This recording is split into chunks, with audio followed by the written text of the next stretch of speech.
Welcome, everybody, to yet another episode of Dayton Drama Queens. Yay! Yay, we're back. I'm Josh Stuckey. And I'm Philip Drennan. And we're so excited. We want to thank Mitosis for always giving us this beautiful space. And, of course, Square One, our major sponsor. Yes, thank brings you. us all together. We are in season 2, which we're so excited about. We want to thank you again. Crazy. It is crazy. That we're still here. We're still here and getting bigger and better all the time. Oh, yeah. And so, speaking of better, we have one of our better guests today. The fabulous Lisa Grigsby is with us today, who I was saying before we came on that knows a little bit about everything in Dayton, Ohio. Yeah. Amazing that way. So tell us a little bit about Lisa. How did you get so involved in everything in Dayton, Ohio? So it kind of, I will blame it on my mother. Blame your mother. So when we were growing up and everything, one of my mom's big things is if I would complain about something, she would look at me and she says, so, well, what are you going to do to make it better? So that kind of is the recurring thing in my head when people complain or say something, and it's just like, okay, what can I do to make it better? Yeah, and you do. And so I try. I mean, and I also try to involve enough people so that it's, the one thing that I hate is when you go to places and there's 3 people in charge of everything. Yeah. And I think Dayton is one of these places that you don't have to be rich. You don't have to have a powerful job. Yeah. You can get involved and make a difference at any level because Dayton is just a welcoming town. That's so true. It really is. So true. Mm-hmm. So one of the things that I think people know you most for was the comedy club era. Yeah. What was that all about? What was that like? Who'd you meet? All that good stuff. So this is what's funny. It's what brought me to Dayton. I was here for a 90-day contract. Really? Back in 1991 as a consultant because the gentleman that originally opened Joker's Comedy Cafe had invented the pound puppy, stuffed animal, became a millionaire. Okay. So the club was his divorce present to himself. Wow. So after about 3 years, they realized they weren't making any money. Mm-hmm. So his accountant called, and at the time I was in Covington, Kentucky at the Holiday Inn teaching them how to run a comedy club. And I get this call. He goes, well, I have a club and we're looking for a new manager. And I'm like, okay. And he had said he was from Dayton. So I said, Wiley's or Jokers? He goes, I'm not ready to say that yet. Okay. So I said, well, one's got a restaurant, one doesn't. Totally different things. Yeah, sure. So I eventually signed an NDA, went and had lunch with him, and got hired for 90 days to come turn the club around. Yeah. Which, if you know anything about comedy clubs, it's kind of a formula. You get people in the door, you sell them food and drink, and you book talent that you think will draw people. Mm-hmm. Well, he was being taken advantage of by a lot of people. Because he was a millionaire and he didn't really know much about it. So he was paying way too much for talent. And it was obvious by his food and drink costs that his staff was partying all night long after the show. Okay. So I was like, we can turn that around in 90 days. And we did. Yeah. And I said, okay, it's time to bring in a manager. And he goes, I have a different plan for you. And I said, oh. He goes, I want you to stay for a year. And I was like, I'd been in Dayton and, about 75 days and I hadn't seen anything between the hotel, the office supply store, and the restaurant supply store. So I was not that thrilled with Dayton, to be honest. I was like, no, thank you. Yes. He's like, no, really, what would it take? And this is my caveat to all those people out there. Think hard before you answer that question. Mm-hmm. So I named what I thought was an outrageous amount of money. And I said, and I've got an apartment in Cleveland, my winter clothes and storage, and in St. Louis. So you have to pay to move them all here. And he goes, okay. Wow. And I remember calling my boyfriend at the time and going, apparently I'm staying in Dayton for a year. And he's like, why? And I was kind of looking at why? Because I really hadn't explored anything. And so it wasn't Dayton's fault. It was my fault because I just hadn't gotten out. Yeah. So after I agreed to stay here, and started booking better talent. I mean, I had a blast and, had all the big names and had Chris Rock, had Paula Poundstone, had, cool. I mean, any of the big comic names you can think of. The only one that I didn't get that I always wanted was Sam Kinison. Oh. And I'm going to tell you a quick little story about why the comedy business is so messed up. I love this kind of stuff. So I had been trying to negotiate with his agent to get him here, and a couple things that are difficult in Dayton. There's no direct flights from LA. Oh, sure. So that always becomes kind of an issue. And we don't have a 5-star hotel. Oh. Mm-hmm. So those were things. So going back and forth with the agent, trying to make a booking that would work. Well, then Sam got killed in a car accident. Mm-hmm. The next morning at like 10 o'clock, his agent calls me and goes, hey, I think you could afford Sammy now. Oh, no. Which, it sounds sick, but I mean, that's just how our world was. That's the comedy world. It's like, okay, fair enough. Wow. That is insane. And so now you have Plan to Give. Correct. And what is Plan to Give? So Plan to Give is basically a not-for-profit special events production company. Okay. So what we do is we help small nonprofits that probably don't have somebody on their staff, special events planner or whatever, do some fundraising events.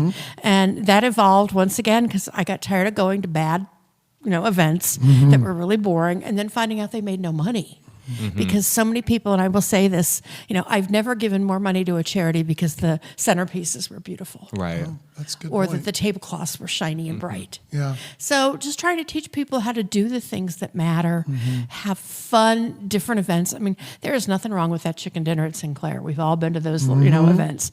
But think outside of the box. Right. What can we do that's different? Right. And so that's what we started doing. I mean, we've created some events, the Bloody Mary Showdown, the Dayton Donut Tour, Grounds for Hounds, where we've also been contracted to do the usual galas. And, we actually help the Ruby Girls every Yeah. now and then produce their events. Sure. So just trying to find ways to help nonprofits make money in this time that especially is troubling and hard. Right now it is. Yeah. For sure. And gonna get Nonprofits worse, are- I'm afraid. I'm afraid so. I really am. So of those events, what are some of the ones that just stick out in your mind? That's what I was going to ask. Do you have any favorites or crazy moments? This is going to sound really crazy, but it's the Bloody Mary Showdown is one of my favorites. I don't like Bloody Marys.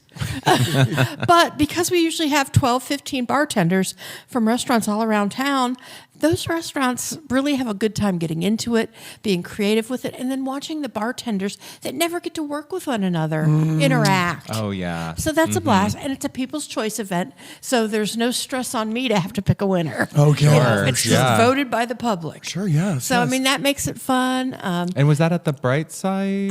Well, 1 year it was, and then now Okay. it's been over at Top of the Market. Top of the Market, For the last okay. couple of years. Sure. So we've done it. This will be the 9th year. Yeah. Oh, that it's I didn't been realize done. it So, I mean, yeah, had it's been happening going on that for a long. while. And I do like Bloody Mary, so I need to go to the next well, there one. you go. What's Grounds for Hounds? Grounds for Hounds is a new one we did this year, where we have 10 different local coffee shops that are participating. You get a little coupon book, and you get a free coffee at each one of those places, and it's benefiting SIXA this year. Gosh. The I've Hounds. never heard of that. I'm a This is coffee our- fanatic. So This is I- our second year doing it. That's so cool. Yeah, so once again, and that kind of evolved out of the Sweet Treats or the Dayton Donut Tour that we did. During COVID, we had to find creative ways to do fundraisers. Yeah. And nobody wanted to leave their house. So we started off with the Sweet Treats Tour and then the Donut Tour where you had a little booklet and you went to each one of these places.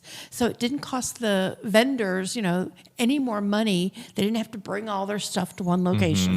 And it got you to go see what else they offered. Yeah. So that's been a huge success is doing those kind of just little tours. Yes. Yeah. I love And that. I know you were very involved with the Red events that were in Dayton, Ohio. Those were Oh, amazing. Over the top craziness. Yes. Did you ever go to a Red event? Yeah. Those are I amazing. mean, it was a table design gala for the Yes. AIDS Resource Center. Yes. Now Equitas, where we got just different partners in the community to decorate a table. Yes. And I mean, some of those, and there would be a theme every year. We did one with the Rock and Red Hall of Fame. Rock or and Red something. Hall of Fame, which was all the music Yeah, so and it was all the music singers. groups and singers, okay. and, Yes. and just the creativity that came out of this town Oh, yes. was just Yeah. amazing to me. I We just had no remember idea. walking through there like, Well, Theater Lab got asked to do, so they did a Broadway one a couple years ago. Okay. And so they asked us, and we're like, yeah, we can do that. And I hadn't attended an event before. So we're like, yeah, we can put something together. We had just done cabaret or whatever. I walk in, there's a life-size Elphaba from Wicked Yes. sitting there flying. There, you Yes. all brought in like a giant chandelier. I mean, Yes. I was like, oh, this is over the top. This is- Incredibly Crazy. over the top. Like, amazing. And I think what was so funny is it's the generosity of spirit of all those groups that were just putting stuff together because they did it, and I'm sure there were costs involved to bring all that stuff Yeah. together. Absolutely. But I mean, that the last year that I was involved with it, Sue Spiegel, the amazing Yes. Sue Spiegel, Oh, we all was know the Sue chair. Spiegel. It raised over $500,000. I mean, just That's unbelievable. In Dayton, Ohio. in Dayton, Ohio, Yeah. on a one-night event, Yeah. on a dinner event. That's incredible. So, it was just fun. Yeah. Also while I was at AIDS Resource Center, I used to do the Masquerade, which, goes yes, back. Masquerade was I mean, a those were blast. just so fun. And people used to say, explain what Masquerade is. I'm like, it's just an over-the-top event that Yeah. you can expect to see anything. Yes. And most people came costumed. Masks were required. There'd be a theme every year. And just, They once were again, so just fun. the fun and the creativity and letting people see something that wasn't typical Dayton. Yes. Right. You know, and there were people there. I mean, you know, it was not unusual to see men in assless chaps or, Yes. you know, women had the girls out on display Yes. all over. And Yeah. Right. it was fun and harmless. And because they had a mask on, you weren't always sure. Right. It's so true. So the event world, you know, one thing we talked about was when it comes to doing events, Lisa Grigsby knows the formula, knows what there is to do. What is that like to put together these massive events? Well, and it goes back to the same thing as my comedy days. I love making calm out of chaos. Okay. So for me, it's the ability to not have to do the same thing twice. Yeah. Which is why I like to change things all the time. Yes, that's and good. just to be able to look at it and go, and a lot of people get real tied up in this didn't come out how I planned. Nobody knows what you have in your head. Right. So if you make sure that people are having a good time, and that's, you know, great food, liquor flowing freely, Yeah, you know, liquor's- just that kind liquor's of major. event, and highlighting the right people, not having speeches go on and on and on. Because, I mean, we're all there because we care about the cause. Yes. So you don't need to sell it a whole lot. Yes. You know, give me one or two facts of why I need to up my money this year. Yeah. Yeah. But, you know, it's that. And then the other piece is just involving people. Mm-hmm. You know, at Masquerade, I'd go out and I remember, you know, trying to find different entertainment acts. Mm-hmm. And I'd go out to people that had no idea that they were going to be entertainers. Mm-hmm. And I'd be like, well, here's what I need you to do. I need to have your girls, and, you know, it was an exercise place that did pole dancing and then the hoop things. Oh, yeah. And I said, well, we'll have you come and we'll hang. She goes, oh, I don't think we can do that. Mm-hmm. I'm like, oh, I bet you can. I bet you can. And what happened is we had 20 of her students come out and do this that got to wear fun costumes that became ambassadors to bring more people involved. You know, we've all been to events that happen every year and it's the same 50 people that show Right. up. Not so fun. Yeah. You know, so you want to, the key to it is making it fun, making it creative, making sure that it's going to be profitable, not spending money. I mean, how many things do you go to and you get a little trinket on your way home and it makes it to the car and then 3 months later you're cleaning out the car and you're like, oh yeah, I whatever. forgot about that. Yes. You know, so don't spend, you know, Chris Newman, Cheeky Monkey, who's Cheeky the Monkey, designer yeah. here in town, taught me very early on, only do things you get credit for. And I'm like, you know, and you say, what does it mean? So he's, rather than, you know, having a million little things, do one major ice sculpture, have one major lighting piece. Yeah. Instead of all these little itsy bitsy little things. Yeah, that makes sense. You know, For so it's sure. like, okay. And then, you know, now with social media becoming such a big deal, make sure you have some photo moments. Yeah, You know, everybody that's wants important. that. Yeah, everyone wants that. They want to put it out there. And, you know, you're crazy if you don't do it with the hashtag and with your branding on that photo moment. Yes. You know, if you just, you know, if it's a party about France and all you have is an Eiffel Tower, you know, 10 years from now when you're looking at that picture, you're like, I wonder what that Is event this? was. Yeah. Right. You know? Right, yeah, exactly. So you need to make sure that you're branding. And I always tell people the party you're throwing this year is really for sales for next year. You So got it together over there, Lisa No, Grigsby. this is great. it's what it is all about. Yeah. You know, you want, first of all, you want people to have that FOMO. Yes. Oh, I got to go because you never know what's going to happen this year. Yeah. Yeah, that's true. And, That's true. you know, you want that. We were just at an event last night. The Theater Lab did a little tiki night at Jouy Oh, Wine. yeah. And what you were saying, Philip, is so true. You don't know until you get there what the audience really wants from you. There are times where what you were saying, what's in our head, is not necessarily what's going to come out in those events. And that's okay. That's okay. you know, and sometimes you just have to let the audience lead you. Yeah, you have to listen and just kind of be present, and what they give you is kind of the energy you have to give back. Absolutely. Yeah, it's true. There's been so many, I feel, new venue spaces, especially in the last few years Yes. in Dayton. Are there any like hidden gems or unconventional spaces that you have really enjoyed working in, or even ones we all know that have been? Yeah. You know, I am a big fan of Top of the Market. Yeah. Though its future is unknown. The It's building is unknown, for sale, yes. and who knows. But what I like about it is it's a big blank space. Yes. I love that. You know, I've done some other stuff, you know, all over, and I've done stuff in stores that have been shut down, like in the malls. Oh, weird. You know, That's because kinda you think, cool. well, it's there, and they've Yes. got parking and lighting and electricity. Ready to So I go. think those are great things. So I always tell people, think outside of the box. Yeah. You know, it doesn't have to be, I mean, there is nothing wrong with, you know, the Sinclair Event Center, the Mandalay, or any of those things. But I think we all kind of have an idea in our head what that's going to be like. And so sometimes it's just looking at an unusual space and going, how can I make this work? Yeah. And convincing people to let you do it. Right. What do you feel about Dayton as a city? I mean, we've got a lot of things going on. The world is changing rapidly. What do you think about Dayton as a city, like in these events? I mean, what is it that pulls us together so much for this kind of stuff? I think it's Dayton Cares. I think that people in this community really want to make a difference. They want their town to be better. Yeah. And I think that most Daytonians have an inferiority complex. Oh. Well, we're not Chicago. We're We're not can't do the Columbus. things, we Right. I can't hear do that the once, things- I hear it a million times. Yeah, and so I think because of that, we try harder. Yeah. I call it the fat girl syndrome. I'm never going to be a beauty, and I'm always going to try a little bit harder because I know things are working against me a little bit. And so that's what I think that Dayton has. Yeah, that makes Daytonians sense. feel like I've really got to make this work. What do you think about the arcade since it's reopening? Because I know you've been involved a little bit in some I've done a things. bunch of events there, and I've done some things. Yeah. And I'm going to say this, and it's not going to be popular. That's all right. I think that money could have been spent doing other things to make our community better. Okay. We have dropped a fortune, and it is beautiful. It is gorgeous. I mean, there's. Oh my goodness. I've done weddings there. We've done showbiz there. I mean, it is beautiful, but I think it's a couple things that make it difficult for the public. This is what I'm interested The in. yeah. parking. Yes. People are so concerned about the parking Yes. down there. Entry into the building. Yeah. Because it's usually only open for events. Those main doors aren't open a lot of times. So you go down there and you're like, I don't know how to get in. Yeah.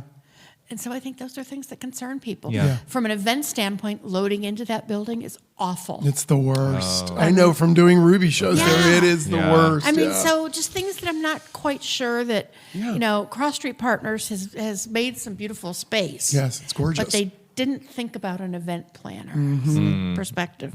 That's one thing I will say this. When they were building the Rose up in Heber Heights, Mm-hmm. the management team there was smart. They invited a bunch of different event planners, and they said, think about events you could do here. What do we need? Oh, yeah. That's really smart. And I mean, those things, like I said, okay, we need electricity in the parking lots.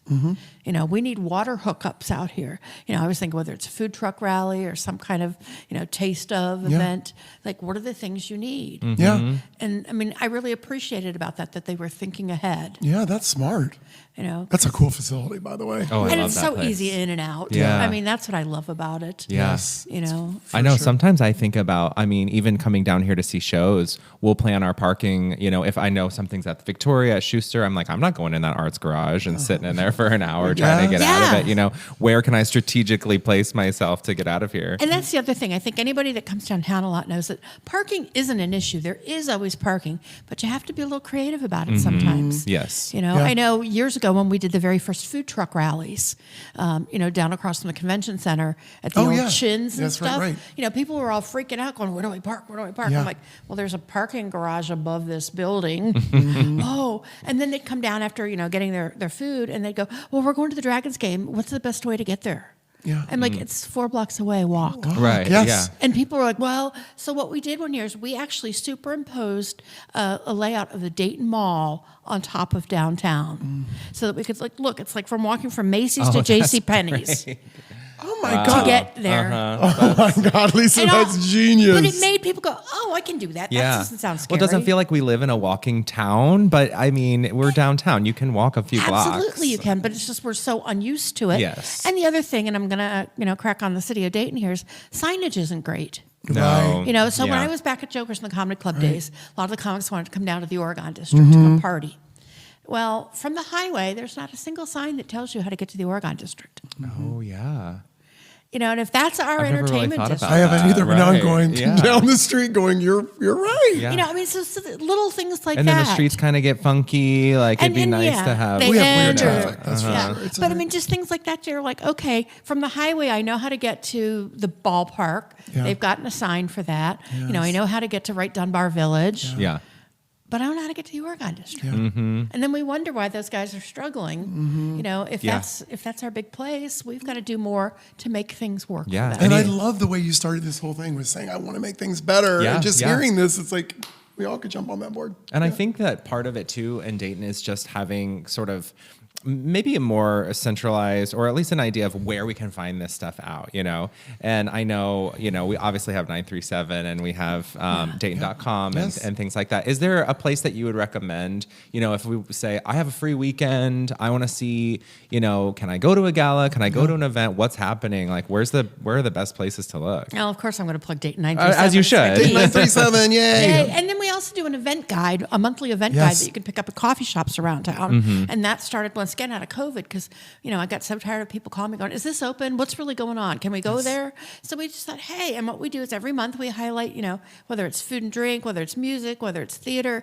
In the January edition that we put out this past, month, we did something that said, 9 new things to learn. Oh, fun. And we put out, whether it was, hey, I'm going to go learn how to become a silversmith or a better photographer, or I'm going to take, different classes. So I think that's really cool. We try to put all kinds of stuff in there and try to keep it relevant. Now, I'm going to be honest, we aim that at adults. Yeah. So if you're looking for a lot of family friendly, we're probably not the place to go. Sure.